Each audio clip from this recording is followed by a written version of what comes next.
El poeta y narrador Guillermo Valdivia ha publicado un nuevo conjunto de relatos. Se trata de A los fantasmas solo se les ve en días nublados, bajo el sello Libro. Se trata de un afiatado conjunto de cuentos en donde podemos encontrar ciertas recurrencias temáticas, como por ejemplo Lima como escenario, algunos cuentos en clave policial, personajes que son periodistas, entre otras recurrencias. Justamente sobre este interesante libro conversé con Guillermo y quiero compartir con ustedes dicha conversación. Pero antes quiero agradecer a Vallejo, Librería Café, quienes siempre gentilmente nos ceden un espacio para dichos encuentros. Vallejo, Librería Café, la pueden encontrar en la avenida Camino Real en San Isidro y por supuesto seguirla a través de sus redes sociales en Facebook e Instagram. Y a nosotros también nos pueden buscar en Instagram como Letra Capital Oficial. Y si quieren ver esta y otras entrevistas, pueden buscarlas en mi canal de YouTube buscándome como Carlos M. Sotomayor. Ahora bien, sin más preámbulos, lo dejo con la entrevista a Guillermo Valdivia, aquí en Letra Capital.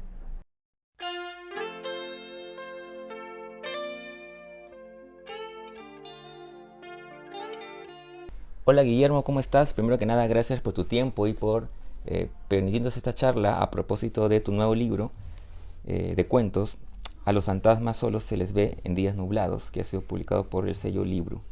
¿Cómo estás? Bueno, ¿qué tal? Muchas gracias por la entrevista. Bueno, sí, este es mi quinto libro, que lo he publicado con Mesa Redonda, que tuvo la gentileza de interesarle el libro. Fue un largo proceso también editorial, pero pienso que ha salido un buen producto. Ha tenido una acogida regular para arriba, diría, pero muy contento con este libro, muy contento. Bueno, quisiera empezar un poco la conversación preguntándote por algo que para mí siempre es una curiosidad, que es más o menos cómo se va originando, cómo se va gestando un libro. En este caso es un conjunto de relatos. Cuando uno lee el libro, si bien por supuesto cada relato es independiente del otro, uno puede encontrar ciertos vasos comunicantes o ciertas recurrencias, ¿no? Está Lima, por ejemplo, está muy presente. Está también el tema, que ya hablemos un poquito más en extenso, el tema de ciertos elementos del policial también, ¿no? El tema del periodismo también es otra constante en algunos relatos. Entonces quería preguntarte un poquito cómo fue armar el libro. Es decir, digamos, hay ocasiones donde uno tiene una cierta idea de cómo puede formar un libro y va escribiendo los relatos en función a eso, o a veces de repente uno va escribiendo los cuentos y vamos viendo que podrían formar un conjunto, ¿no? ¿Cómo fue este caso, este libro en particular? Mira, inicialmente esto iba a empezar como una novela. Monedas que nunca caen es una historia basada en una investigación periodística real, que yo la hice para un diario internacional y que por cuestiones publicitarias no se pudo publicar. Entonces yo decidí hacer una novela de esa historia, pero mientras lo estaba escribiendo se me venían algunas experiencias de recuerdos de algunos detalles, y paralelamente empecé a escribir esos relatos, ¿no? Empecé con El Negrito de la Guairona, que un poco de la magia y un poco sobre la superstición que se tiene a veces en Lima, de los chamanes. Entonces, paralelamente al libro al primer cuento, comencé a avanzar El Negrito de la Guairona y dije, mejor hago cuentos. Porque yo tenía dos relatos ya ahí establecidos, que es Pecador Abandonado, que lo presenté a una editorial que lo publicaron en una revista, y también Entre Verdes Muros, que es un cuento que en realidad me sucedió en la tienda de esa, una experiencia muy jocosa también. Entonces, paralelamente al primer cuento, empecé a escribir los otros cuentos, ¿no? Entonces decidí hacerlo como relatos cortos y le di un poco de forma. No me demoré mucho en escribirlo, pero sí en corregirlo. Me llevó casi 2 años corregirlo. El libro prácticamente no me dio problemas al escribirlo, pero en la corrección sacaba algunas cosas, agregaba otras, y bueno, siempre yo he sido una persona que se ha preocupado de la corrección. Yo he sido corrector de algunos diarios de la capital, de revistas, ¿no? Entonces siempre trato de afinar el ojo en lo que es este trabajo de escribir, porque obviamente hay que tener un pulso y hay que tener una precisión para hacerse entender, no complicar mucho al lector. Y así nació, así nació. Hice un compaginado de las historias y lo presenté a una editorial que posteriormente me llamaron, que estaban interesados, y aquí tenemos el libro, ¿no? Bueno, tú eres periodista además, y claro, cuando uno lee el libro, justo una de las recurrencias que te comentaba era el tema del periodismo. Es decir, hay personajes que son periodistas, que incluso están ejerciendo su labor en la historia, ¿no? Pero también pensaba no solamente en el periodista como personaje, sino también qué del periodismo de alguna manera te influye al momento de escribir relatos de ficción, ¿no? Es decir, de repente la mirada, que es una mirada más profunda del entorno. Bueno, hay dos factores en realidad.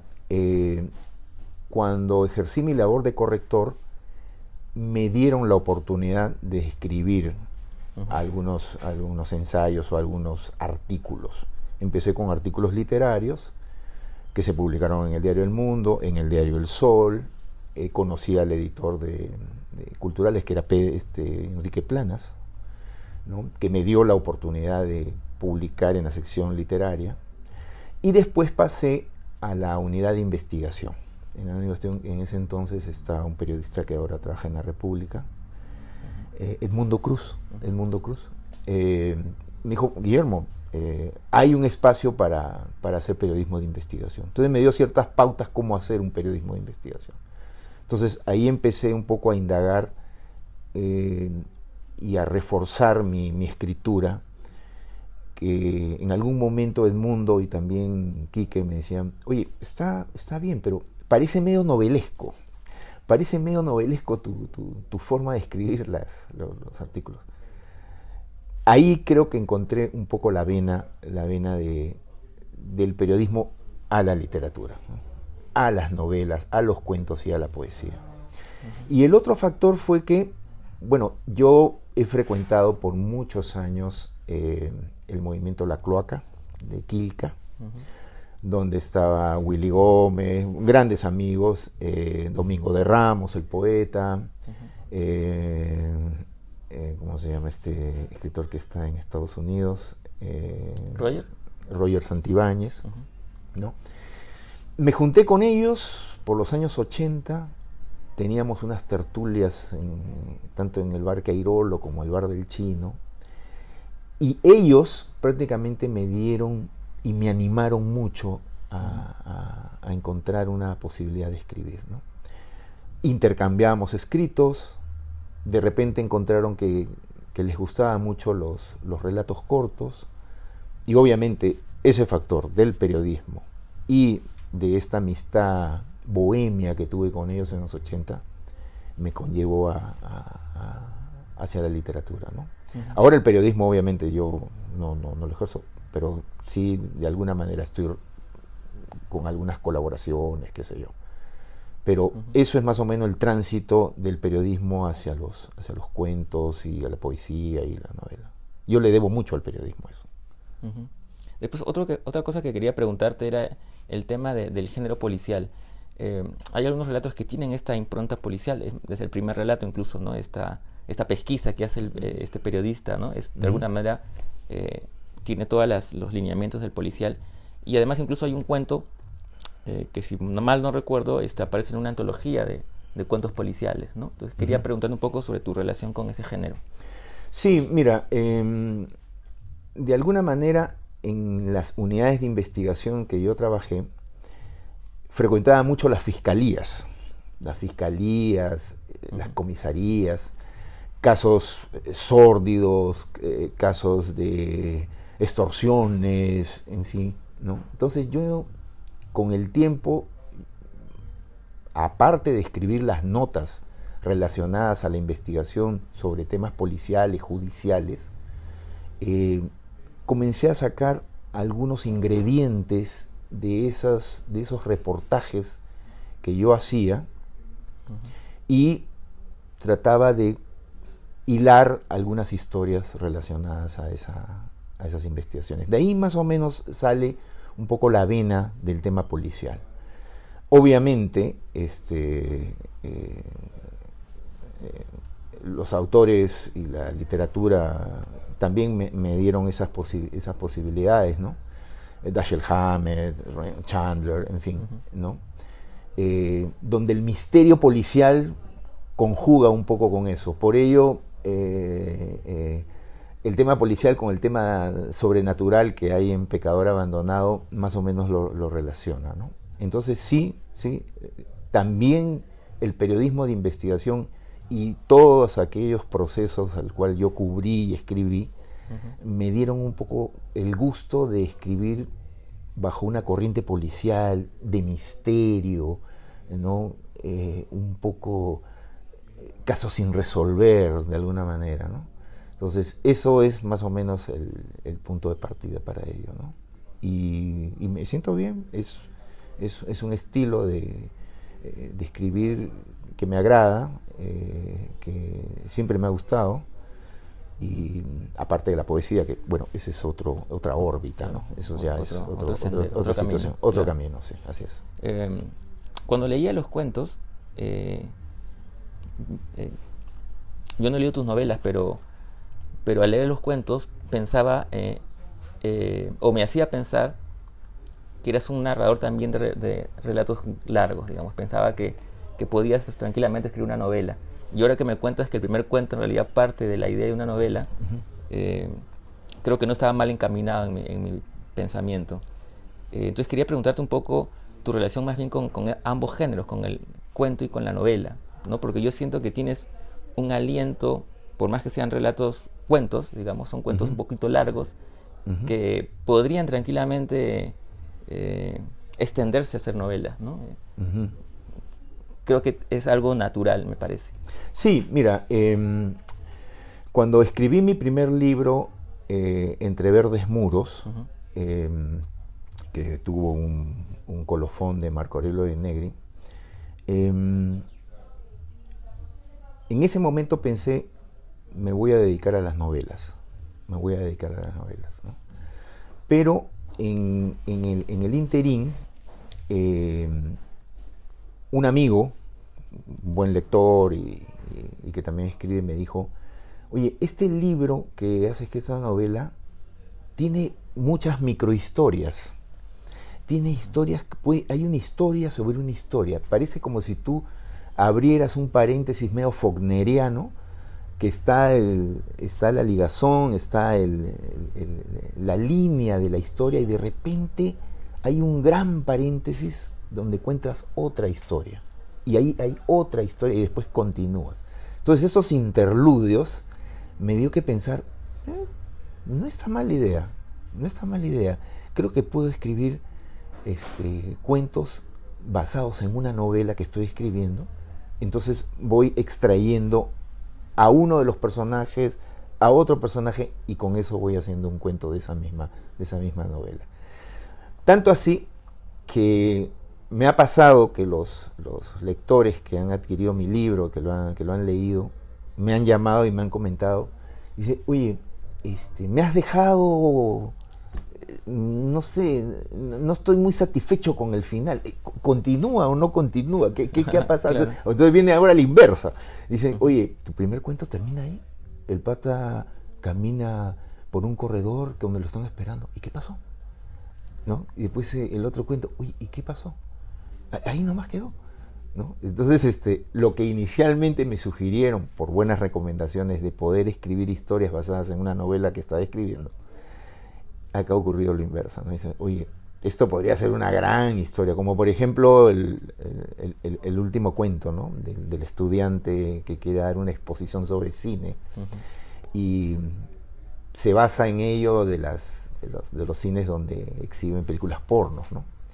Entonces un amigo que lo vio me dijo, oye, ahí ese personaje que pone los anuncios en los carteles con esos títulos, ahí hay una novela. Ahí hay una novela, Guillermo.